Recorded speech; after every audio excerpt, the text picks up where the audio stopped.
Hello everybody and welcome to a brand new Elder Scrolls Online video with me, Sherman, and this is something I know many of you are like, wait, Sherman's done with ESO, what? But now he's back?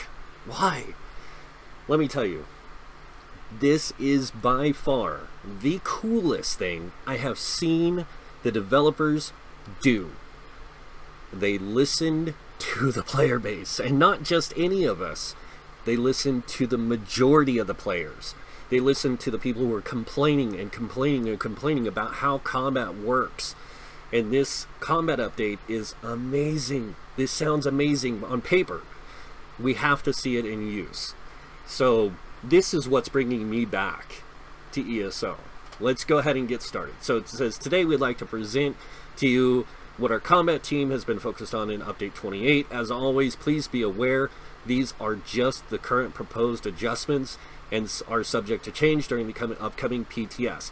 So if you guys don't know, they also announced the new DLC, Markarth, which, no offense, again, is something that's going to bring me back because they're adding a new single-player arena, and if it's done like Maelstrom Arena, you'll be able to get the perfect and imperfect versions of the weapons. It'll be amazing, but that's not what we're here to talk about. We're here to talk about this update, and oh my god, again, let's just continue. So during the PTS cycle, on top of a substantial amount of new item sets coming in with this patch, and what they're talking about, the new item sets, so we're getting 3 Overland sets, like we always do with an Overland DLC, 3 craftable sets, and then we're getting the new arena stuff. So are they going to add arena armor sets and weapons like they did with Maelstrom?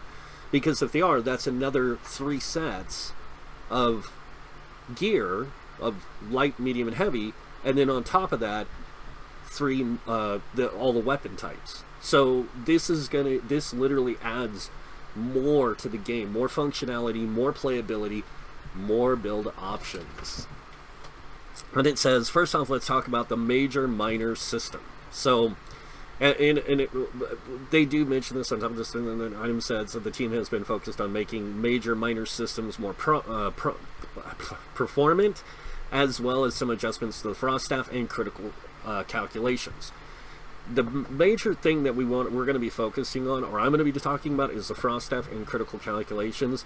The major minor systems are, I don't know, I'm still up in the air on some of this because, like, they talk about this stacking stuff, and that's the problem with the major minor buffing system, is people can stack these things to ridiculous amounts to where you do just ungodly damage.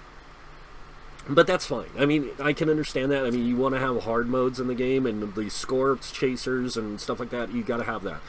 But it says, first off, let's talk about the major minor system. Originally, buffs and debuffs were designed as standard abilities, meaning they had to go through the same calculations as all abilities.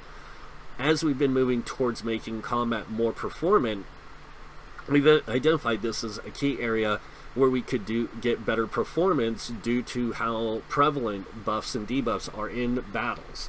As such, we are shifting buffs and debuff system so they are calculated on the server much in the same way as sprint and block, with major minor buffs effects no longer being standard abilities.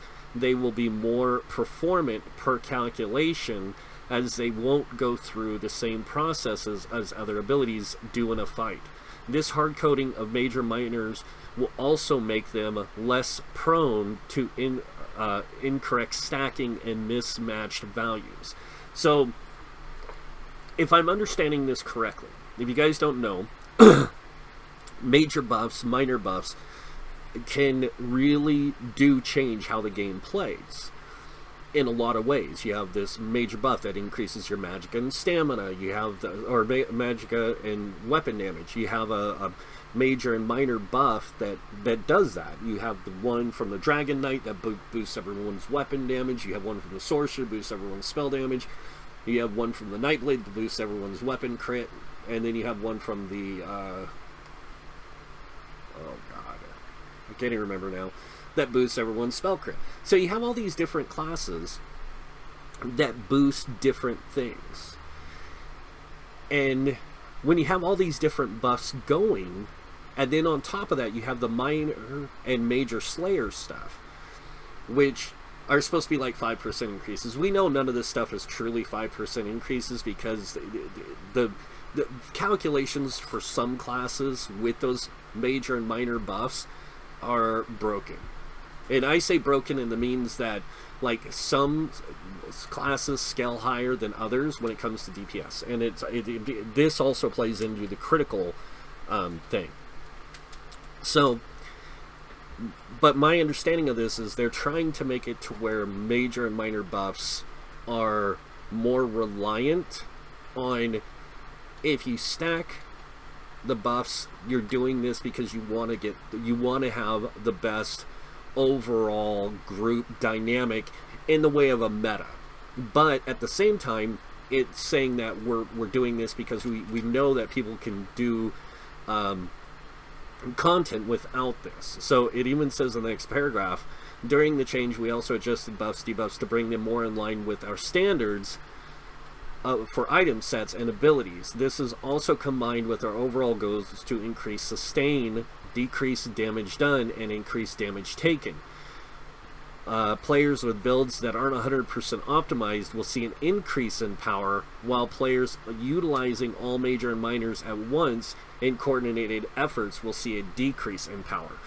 So this is good and bad at the same time, because the good is that you're going to see players that aren't playing with the most perfect builds actually getting by and doing stuff that they couldn't do before, and you're going to see the advanced players struggling a little bit because now they're not as powerful as they once were.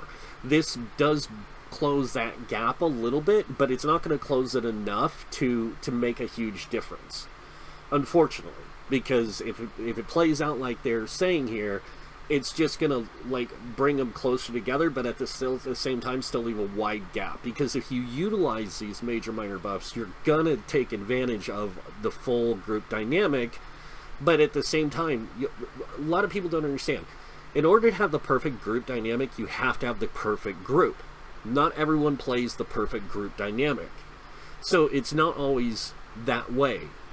So this really does help the player base, but at the same time it hurts the metas in a way that might not be positive. It might be more negative than it is positive, but we'll have to see. We just have to, like I said, this is all on paper, so don't go crazy thinking that the world's ending and all that just yet. So for Frost Staff changes, we are looking at the prior goals where magic users could tank in PvE and PvP scenarios. We found that many of the tools provided by Frost Staff abilities either did not hold up to other tanking abilities or directly conflicted with other destruction staff abilities and created some pain points in dungeons. This in turn led us down the path to give the Frost Staff greater viability for doing things other than tanking. The end result was to focus on two changes: give Frost Staff users more flexibility to fill the role of tank, and also give Frost Staff users the opportunity to better fill roles of support or DPS. Now, I don't know how they're going to really do this, because it says right here, a good example of this is following the upcoming adjustments to the Wall of Frost and Flame and Shock, lowering the damage of Wall of Frost compared to Wall of Flame and Shock. How does that change DPS? It doesn't. And I think, like, that lowers the DPS, and it doesn't make it a very good DPS weapon.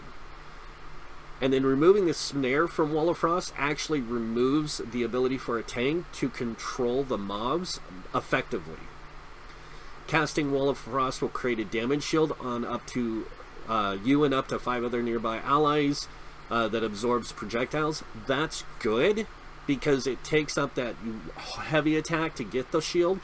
So that's nice, but at the same time, it's that it's kind of a deterrent as well, because now it doesn't have the learning curve that it had compared to Sword and Shield. Like, Sword and Shield is easy mode tanking. I don't care what anyone says. That is like child's play tanking. But ice staff tanking is a lot harder. It's just like two-handed tanking or bow tanking. It's hard, and you have to learn to mechanically do it. If you don't, then it's not going to be that effective of a tool for you when it comes to tanking. But I don't know. We'll have to see. Again, Unstable Wall of Frost will now apply a weaker version of the damage shield when the ability ends. I don't even want to talk about that one. In terms of reducing some pain points of the Frost Staff and their groups, we'll be removing the auto taunt from Tri-Focus, which a lot of people have said in the past they want, and I've even stated this myself. I do think that the auto taunt on that isn't that good, because you had to heavy attack like constantly to keep the auto taunt applied. But it was the only weapon where heavy attack applied the taunt and kept it up effectively. So it's kind of like a two-way street here. It's good, but it's bad at the same time, in my opinion. Again, there's that learning curve.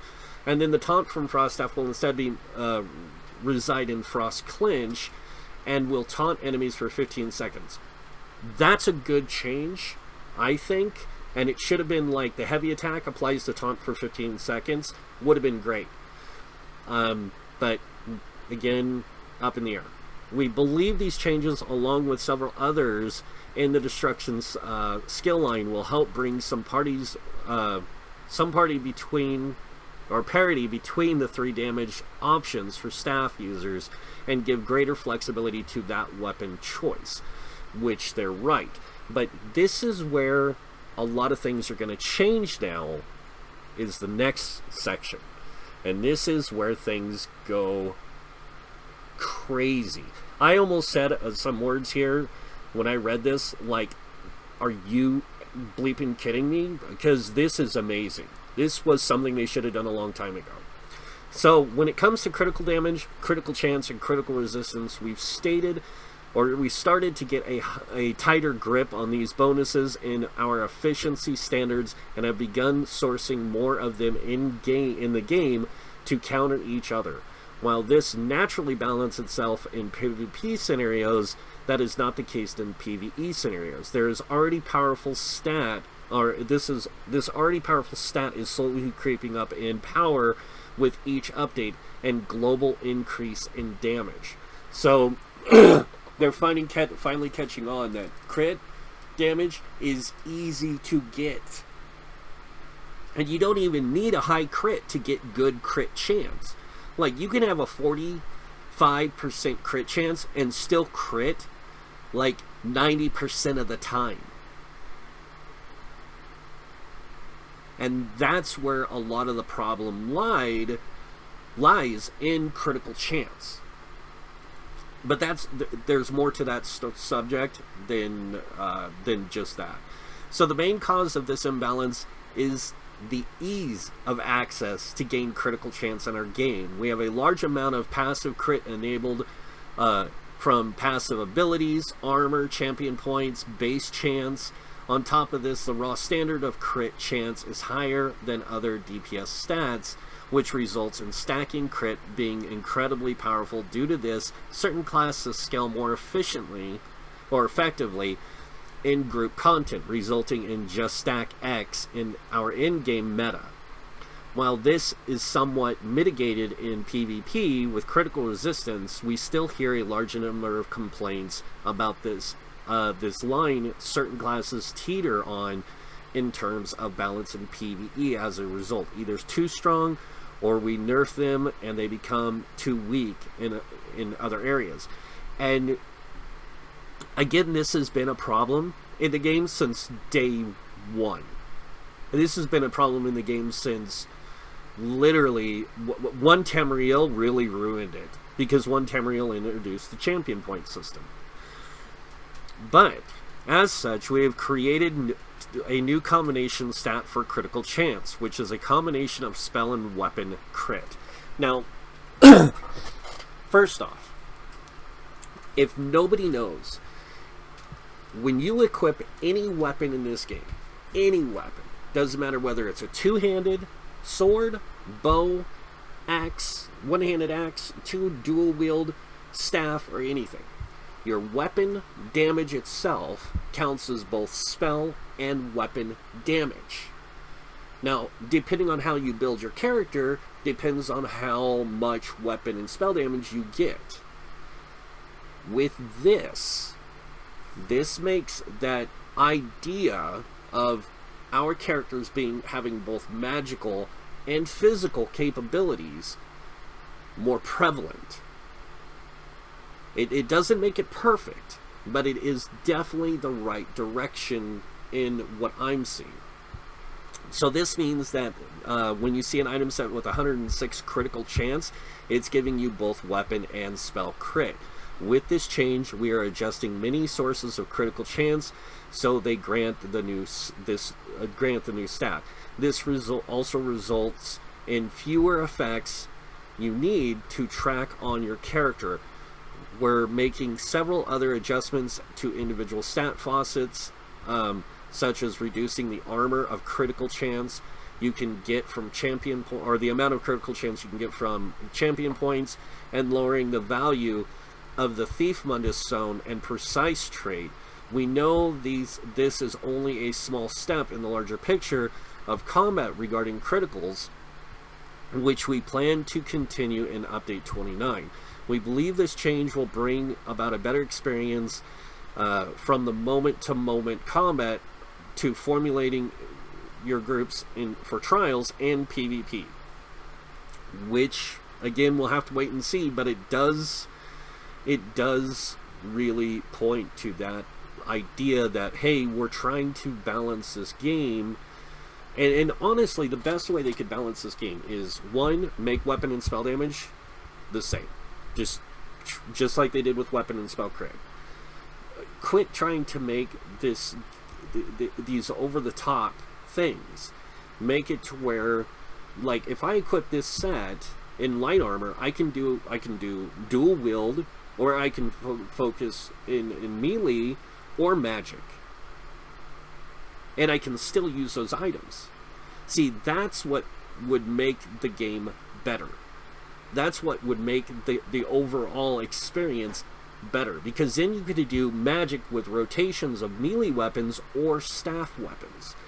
That's what a lot of people have been asking for, and this, again, this change to the crit is a step in the right direction. Lastly, as a little bonus not mentioned in the beginning of this post, let's talk about Battleground Queues. Over the past several updates, we've been running a test where the only available queue is the solo queue. While we have seen Battleground participation fluctuate from update to update, we've not seen a considerable change in overall population,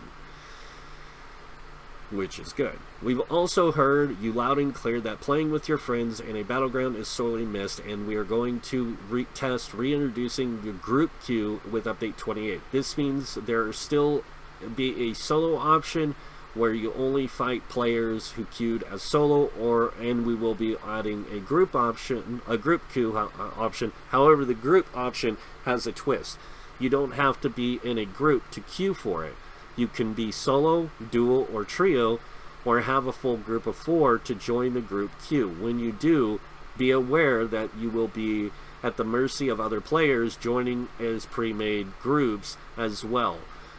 Due to this change in our Battleground queue options, we are limiting the queue choices to just these two.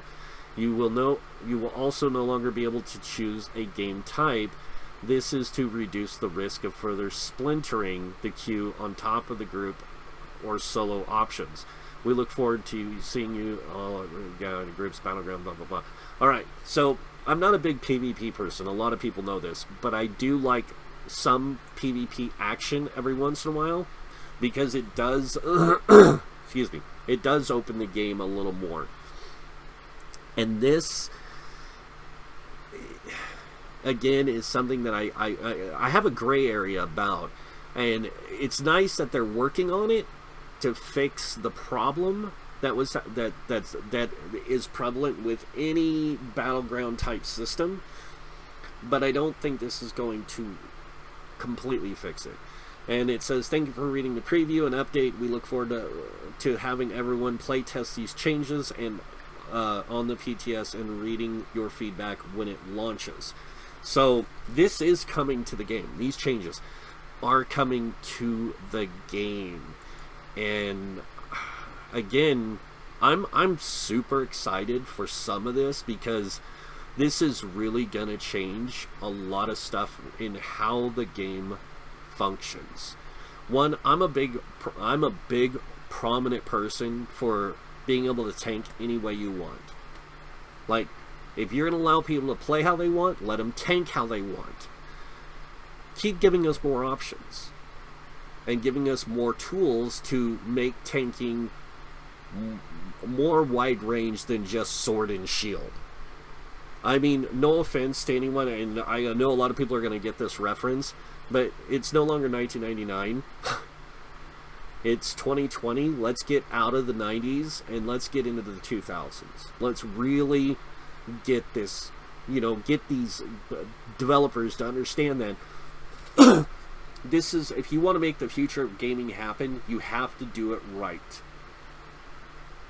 And the only way you're going to do that is to allow a lot of flexibility. The reason why certain games like Destiny 2 and The Division really are doing really good right now, and Division 2 are doing fantastic player base wise, is because of the fact they have no limitations. Like, you can make a million mixed match groups in that game, and yeah, some are going to be more effective than others in that group scenario, but you can still play the content and be 100% effective. Not ungodlike, not like, oh, you got to have the perfect group, but effective to complete content. No matter the difficulty, you still can complete it. Yeah, if you're playing with a suboptimal group, yeah, doing more challenging content is going to be more challenging. And that's where you need to optimize your group dynamic. And that's what I think ESO has been trying to do for a long time, or ZeniMax has been trying to do for a long time with the game, is make it to where group dynamics, like if somebody wants to play a Nightblade healer, they can do it and they can be super effective at it, just like a Templar can, or just like a Warden can. But they do it in their own way. Like, every class has to have its own play style and effectiveness of playing that role. And Nightblade definitely does. Like, it is the, like, when it comes to dot heals, like heals over time, they literally own the game for that. They have the best heals over time. Now, when you talk about burst healing, you got the Templar, best overall burst healer in the game. Then you have the best, like, wide range healer, which is the Warden and the Necromancer now, because they're really good healers if you know how to play them right. And even when it comes to tanking, like, every class tanks a little differently. Yes, Dragon Knight has a lot of tools at its fingertips that a lot of other classes don't, but the Templar is, like, literally right behind them, and then the other classes fall into place behind that. And it's good to have one class stand out a little bit, but don't make it stand out so much that it is the prevalent class to use. And this is where a lot of these changes, again, I hope, start putting them on that track to what they've been trying to do, where they really want to make this game play how you want. Well, do it. Quit beating around the bush and really get in and do it. Like start focusing on this idea. Hey, we want our player base to enjoy the game in every way they can. We want those people who want to play like a magic tank be able to do it with sword and shield, or ice staff, or this or that, and still use magic and be effective. Like, this way they get to decide, do they want to go more stamina based in their tanking or more magica based? This is what the game needs. So yeah, I'm excited, because this is something I have been waiting for a long time. Because one of the reasons why I did leave ESO was I just felt like they were just doing the same thing over and over again every update. Like we get our 2 dungeon DLCs, our chapter, and our open world DLC every year. and it just felt the same. Like it might be a different setting, but it was the same Rimmeram. I mean, and it got boring because of the fact that, oh, you got a new map with some new flavor in it, but it was just the same. Like Abyssal Geysers, Dark Anchors, and the vampire things are pretty much the same. They have different function differently, but they're in the same category in how they work. World bosses. World bosses are different in their mechanics, and that's what I meant to say. So, like, Dark Anchors, Abyssal Geysers, and the Horror Storms, they all have different mechanics, but the same functionality. They're open world group dynamic events. Well, they're not dynamic, they're set in stone where they happen, but it's dynamic at the fact that you don't know when they're going to happen. You kind of just catch them when they're happening and do them, or wait around until one pops. The same thing with, like, world bosses. World bosses are great open world group content. Great way to get people into boss fighting and boss mechanics. It's great for that. But again, you have some world bosses that, no offense, supersede others, and then you have others that are so like cakewalk that I can take a Nightblade in light armor, dual wielding, and still destroy those things. And it's not because I can make this super powerful character, it's because the games, the way they design that stuff. And there are, like, I go, when a DLC comes out, the first thing I do is check the boss mechanics, soloable boss mechanics, and see how they work. And then I go through, and I find the bosses that are solo friendly and which ones aren't. And the same thing goes when dungeon DLCs come out. I play the dungeons solo, and I find out which one is more solo friendly and which one's not, because it's always the same way. So it's kind of like the monotony of testing this stuff was just like, oh man, I'm doing this dungeon thing again. This is a solo friendly one, this one isn't. Like when you do a trial test, this one, like, this trial is like, for the normal mode is good.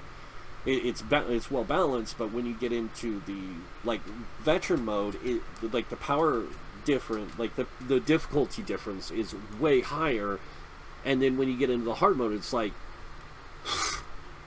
God, you gotta be a god. And, you know, I test everything, guys. Like, when I do testing in this game, I do test everything. A lot of people think I just solo play all the time, which I do a lot of. But at the same time, I do a lot of solo play testing, because that's where you're gonna see the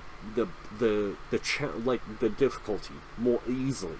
Like, you can test something as a solo player more effectively than you can as a group, because if you're doing it as a group, you're gonna easily blast through something that is easy for the solo player, and you're gonna blast through the stuff a little bit more, you know, even though it's going to be a little bit more challenging for the things that are more group orientated, like certain Abyssal Geysers. Depending on the boss you get, like, there's some bosses you need a group for.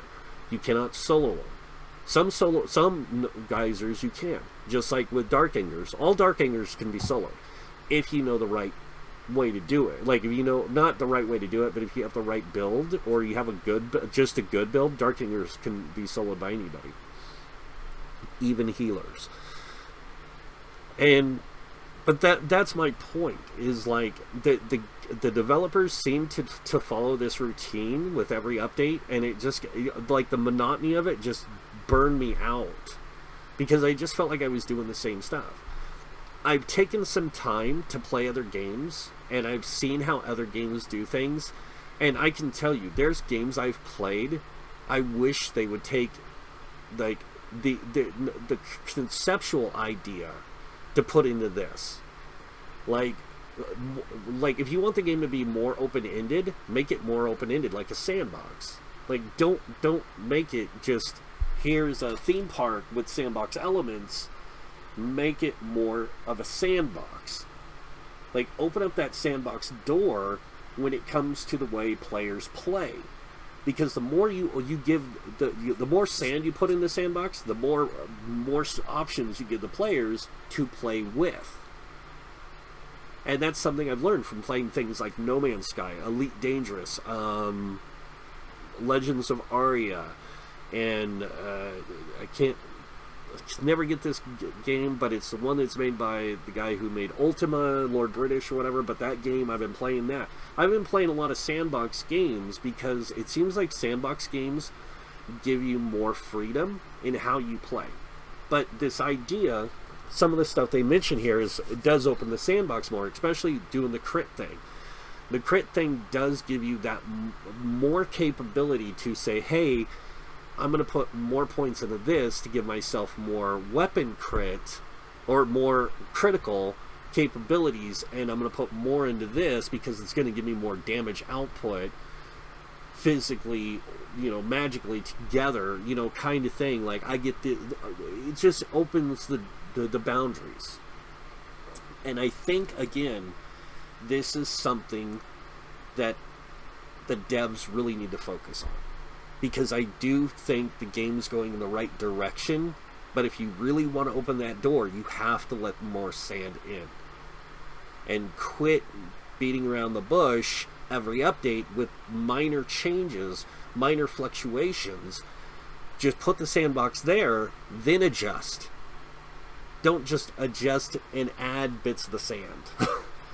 I mean, it's fine to add new sets. Like, adding new sets just opens the door even more on what people can do. I mean, if they added more crit-based sets to heavy armor, that opens the door to more build options. You add more tanky sets to light and medium, it opens more options. And this is what the player base has been asking for. People have been asking to be able to tank and light armor. Well, they can and can't, depending on what sets you use. Like, it literally comes down to this concept of, oh, I got to use these very specific sets crafted and all this to get this resistance value. I can't do it any other way. That's fine to have sets available for the player to do that with, but give them more options. Give them more ways to do it. And that's what a lot of people have been asking for. Like this change to the crit. Think about this now. Think about every set in the game that has crit attached to it. It's all going to be both magic and physical. So you're going to have magic crit and stamina crit as one stat. Now think about how many sets in the game have those options. I mean, I can tell you there's over 100 right now that have crit attached to them. Now every one of those sets, light, medium, and heavy, are going to be effective for magic and stamina based players regardless. So this makes hybridizing even better. This makes the flexibility of the game even better. But that's all I really wanted to say for this video, guys. ZeniMax, guys, finally listened. and finally got the idea, these ideas set in stone. Like, this is cool. I'm glad that you started listening to the player base. I mean, no offense to any developer. If you're going to make a game, it's okay if there's a meta, but don't make the meta so powerful that it's the only way to play. Or it is the most effective way to play. Make it to where there is multiple meta options, not just one. And that's what it seems like, again, they're trying to do. They're trying to open the sandbox more and allow more options. So yeah, that's it for the video, guys. Hope you guys enjoyed it. If you have any thoughts or comments, you guys have any of your own opinions, feel free to leave them in the comment section below. If you guys want to, ask me any questions or whatever like that, please, again, ask me in the questions below. You can even ask me on Twitter. I do follow my Twitter. I'm just not there all the time. I check it about twice a week right now. And I don't comment too often there, but I do plan on getting more focused in on using Twitter, and I might even open a Facebook page. Don't know yet, because honestly, I hate Facebook. No offense to anyone who likes it. I'm not a big proponent for it. It's just. But yeah, also, watch for me to reveal, bring more information about what's coming to this next update. I am going to be coming back to the game now because of these changes, because this changes the way I play, which is good, and it's literally going to open the door for me to have more options and play styles in the game and be more effective with those, just the amount of builds. Soon as I saw this stuff, guys, I hate to say this, soon as I saw this, because I don't want to ramble on, I could talk about this all night. Soon as I saw this, I literally went, holy cow. The amount of builds that just poured into my head was just overwhelming. Because it does. They literally just gave me the sandbox of my dreams to a degree. It's like, wow, why? And I love making builds. I do. But, some of my builds were just getting overwhelmingly, the same. This just doesn't make them the same. It just says, hey, here's an option. Here's an idea. Check it out and tell me what you think of it, I'll be able to do that and not get so much criticism, because I can do it, and I can actually do it more effectively. So, God, this is so awesome. But that's, again, pretty much it for this video. If you guys liked it, you guys know what's coming next. Go ahead and hit that like button. If you guys want to see more videos by me and follow me, feel free to subscribe. I don't ask for subscriptions, but if you want to follow me, subscribe. Also, for some of you, if you want to hit that notification bell, that would be great. But again, it's up to you. I do not force this stuff. I do not ask for it. I just do it. So, yeah. And I do have different thoughts and opinions about the game than other people. But that's the whole point of being a content creator, is giving your own thoughts and opinions. So until next time, this guy might see you in game. Bye.